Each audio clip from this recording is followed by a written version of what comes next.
India is celebrated as a young nation. We talk endlessly about our workforce and growing economy. But look closer, and you will see a significant demographic transition happening right in front of us.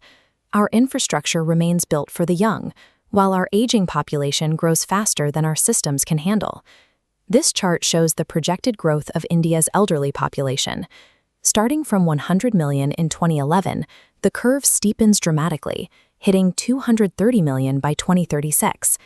By 2050, that number reaches nearly 319 million. In most Indian families, elder care begins with love. We deeply want to support our parents. However, that care often transforms into a massive logistical burden that few families are prepared to manage alone. The daily reality is a blur of hospital queues, scattered medical records, and confusing insurance paperwork. Loneliness is the silent weight. Many seniors sit in quiet homes while their children work, effectively locked out of a digital-first world. We lose our elders to a system that relies entirely on family willpower rather than structured design. When our urban infrastructure ignores the everyday needs of the aging, older adults lose their independence and their dignity. The Elder Care Dignity OS redesigns how society supports aging through 5 systems: health, care, finance, digital, and environment.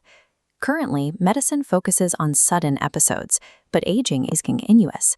75% of the elderly deal with chronic diseases requiring steady, daily support.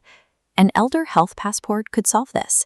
Using AI, we can translate complex, scattered lab reports into a single daily care assistant. It reminds seniors to take their medicines, predicts fall risks, and speaks to them in their local language. Health is only part of the equation. Many seniors feel emotionally isolated, even when living in a busy family home, often hesitating to speak up to avoid feeling like a burden. A Care Circle network uses voice-first AI companions to check in daily. The system detects when an elder is struggling and alerts family members or local volunteers before a crisis occurs. Integrating these layers moves us toward daily, independent living, reducing the constant anxiety of medical emergencies. Aging becomes frightening when income becomes uncertain. 78% of India's elderly live without any pension cover, leaving them deeply vulnerable. Existing government schemes are completely buried behind a massive paperwork maze, leaving older citizens overwhelmed and exhausted. This confusion makes seniors prime targets for financial fraud and prevents them from accessing their benefits.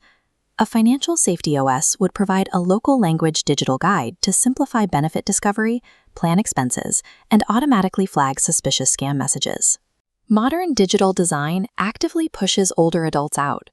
59% of elders have zero digital access because our apps rely on tiny text, hidden menus, and rapidly expiring OTPs.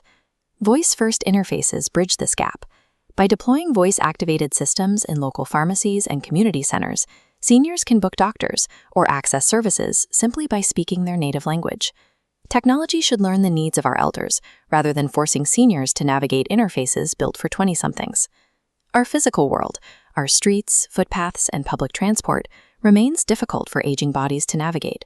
Missing ramps and poorly lit spaces make basic movement dangerous for the elderly. Climate vulnerability adds an entirely new layer of risk.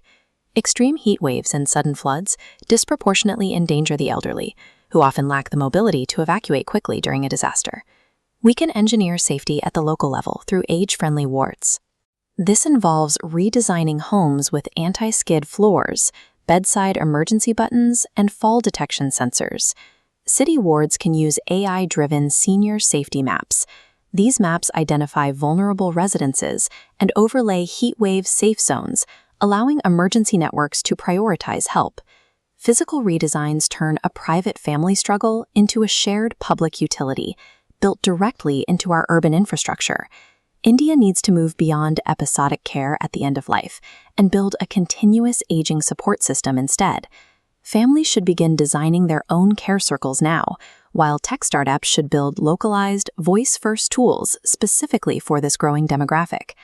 Policymakers should treat elder care as essential public infrastructure, as vital to a functioning city as roads or power grids. The true test of our development is how safely and respectfully our older adults can live. A better India must be explicitly designed for the generation that built the country. Subscribe Better India by Design channel for more such insights.